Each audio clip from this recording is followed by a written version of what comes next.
బాధితులు ఎవరైతే ఉన్నారో ఖమ్మం మరి వెంకటేశ్వర నగర్ కావచ్చు, బొక్కలగడ్డ కావచ్చు, లేకపోతే అటు పిల్లి చిన్ని తోటలో కావచ్చు, దవసలాపురం కావచ్చు, ఎక్కడైతే ఖమ్మం ప్రాంతంలో మున్నేరు వరదలకు నష్టపోయినటువంటి బాధితులు ఎవరైతే ఉన్నారో వారందరికీ గతంలో ప్రభుత్వ పరంగా మేము పెద్ద ఎత్తున అవకాశం ఉన్న వరకు ప్రభుత్వ పరంగా సాయం చేశాం.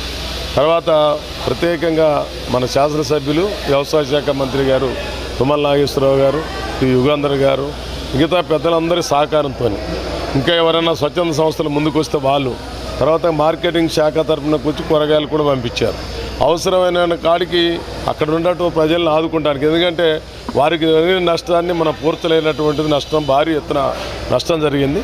అయినప్పటికీ వాళ్ళకు ఉపశమనం కలిగే విధంగా కొంత తోడ్పాటు చేయూతనిచ్చి వాళ్ళు ఆర్థికంగా లేకపోతే రేపు పనులకు పోయే విధంగా ఉండే విధంగా చేయటం కోసం పెద్ద ఎత్తున చాలామంది స్వచ్ఛంద సంస్థలు కొంతమంది భోజనాలు పెడతారు, కొంతమంది బట్టలు ఇస్తూ ఉన్నారు.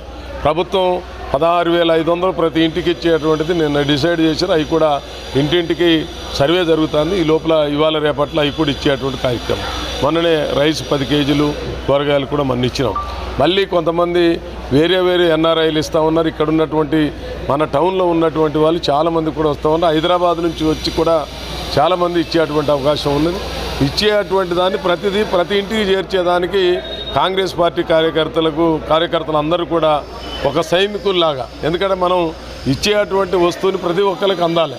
మరి అందకపోతే వాళ్ళ ఆతురతలోనూ మనకు రాదు, ఈ సందుకు ఈ గల్లీకి రాదు అనేటువంటిది ఉంటుంది. అది లేకుండా ఎంతవరకు వస్తే అంతవరకు, ఇంకా వీటి తర్వాత కూడా మరి వేరే రకంగా వస్తువులు కూడా వచ్చేటువంటివి ఉన్నాయి. ఇంకా ఇచ్చేటువంటి దుస్తులు కానీ, లేకపోతే నష్టపోయినటువంటి గ్యాస్ స్టవ్లు కానీ, మిషన్లు పోయినా ఏమైనా ఒక్కొక్కటిగా ఒకేసారి కాకుండా ఒక్కొక్కటిగా కంటిన్యూషన్గా వాళ్ళు ఆర్థికంగా కోలుకునే వరకు మాకు కాంగ్రెస్ పార్టీకి ఉన్నటువంటి శక్తి, మంత్రి గారికి కానీ, ఇప్పుడు ఉన్నటువంటి యుగంధర్ గారు కానీ, మేము కానీ అందరం కూడా ప్రతి ఒక్కరి దగ్గర నుంచి తీసుకొచ్చి వాళ్ళని మళ్ళీ ఇప్పుడు యథావిధిగా వాళ్ళ పనులు చేసుకునే విధంగా తీర్చే విధంగా కార్యక్రమం తీసుకుంటాం. అందుకని దీంట్లో అందరూ సహకరించాలి.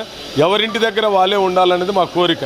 ఉంటే అక్కడికి పోయి ఇవ్వచ్చు, వాళ్ళు వచ్చి బండ్ల మీద పడితే ఇవ్వడానికి కష్టం. అందుకని దయచేసి అందరికీ ఇస్తాం. ప్రతి గల్లీ ప్రతి ఇంటికి తప్పకుండా ఇచ్చేటువంటి కార్యక్రమం చేస్తాం. కాబట్టి ప్రజలందరూ సహకరించాలి. దాతలందరికీ కూడా ప్రత్యేక ధన్యవాదాలు. అందరికీ నమస్కారం. ఖమ్మానికి జరిగినటువంటి వరద ఉధృతికి సహాయ చర్యల భాగంగా ముఖ్యమంత్రి గారు ఇచ్చినటువంటి ఆదేశాలు, ఉప ముఖ్యమంత్రి భట్టి గారు చెప్పినటువంటి సూచనలు, రెవెన్యూ మంత్రి పొంగులేటి గారు, ఖమ్మం నియోజకవర్గ శాసనసభ్యులు, వ్యవసాయ శాఖ మంత్రి తుమ్మల నాగేశ్వరరావు సూచనల మేరకు ప్రతి ఇంటికి వాళ్ళకి కావాల్సినటువంటి నిత్యావసర సరుకులు ఇవ్వాలి. వారి జీవన ప్రమాణాలు మళ్ళీ నార్మల్సీ వచ్చేంత వరకు మీరు అక్కడే ఉండి వాటిని పర్యవేక్షించండి అని ఆదేశించారు. ఆ ఆదేశాలకు అనుగుణంగా ఖమ్మం పట్టణంలో వరద బాధితులు ఉన్న ప్రతి ఇంటికి కూడా వాళ్ళకి కావాల్సిన వస్తువులు ఇచ్చే బాధ్యత మేము తీసుకున్నాం కాంగ్రెస్ పార్టీ తరఫున. ఇక్కడ ఉన్నటువంటి ప్రతి కాంగ్రెస్ కార్యకర్త కూడా ఓలాటెడ్గా పనిచేసి వాళ్ళకి ఏ విధంగా మేలు చేయగలుగుతాం అనే దాని మీద ఆలోచన చేస్తున్నాం. దీని తర్వాత కూడా రాబోయే 2-3 రోజుల్లో మళ్ళీ ఇంకొకసారి వాళ్ళకి అవసరం ఉంటే కూడా తప్పకుండా కాంగ్రెస్ పార్టీ తరఫున మేమందరం కూడా బాధ్యత తీసుకొని వాళ్ళని నార్మల్గా తీసుకొచ్చే విధంగా ప్రయత్నం చేస్తున్నాం. Thank you. ఒక ప్రకృతి వైపరీత్యం మనకి ఖమ్మం జిల్లాని అతలాకుతలం చేసిన నేపథ్యంలో ఈరోజు ప్రతి ఒక్కళ్ళం కూడా స్వచ్ఛందంగా మేమున్నాము మీ బాధితుల కోసం అని చెప్పేసి తరలి రావటం నిజంగా చాలా సంతోషంగా ఉంది.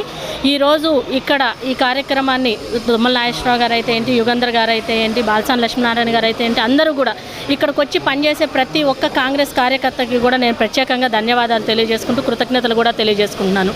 ఈరోజు ఇక్కడ జరిగినటువంటి వైపరీత్యానికి మనం అంత నష్టాన్ని పూడ్చలేకపోయినప్పటికీ కూడా మన వంతు సాయంగా ప్రతి ఒక్కళ్ళం కూడా అందులో కంకణబద్దులై పనిచేస్తూ ఈరోజు ఈ అన్ని కూరగాయలని అయితే ఏంటి, నిత్యావసర వస్తువులను అయితే ఏంటి, ప్రతి ఇంటికి చేర్చే విధంగా ప్రతి ఒక్కళ్ళు కూడా బాధ్యత తీసుకొని చేస్తున్నారు. కాబట్టి మీరందరూ కూడా ఒక్కటి మాకు చేయాల్సిందల్లా ఏంటి, మీ ఇళ్లలో మీరు ఉంటే అవి అన్నీ కూడా మీకు అందగలుగుతాయి. లేని పక్షంలో అందలేని పరిస్థితి వస్తుంది. కాబట్టి ప్రతి ఒక్కళ్ళు కూడా అక్కడ ఉన్న ఎక్కడెక్కడైతే వరద బాధిత ప్రదేశాలు ఉన్నాయో వాళ్ళందరూ కూడా మాకు సహకరించాల్సిందిగా మేము విజ్ఞప్తి చేస్తున్నాం.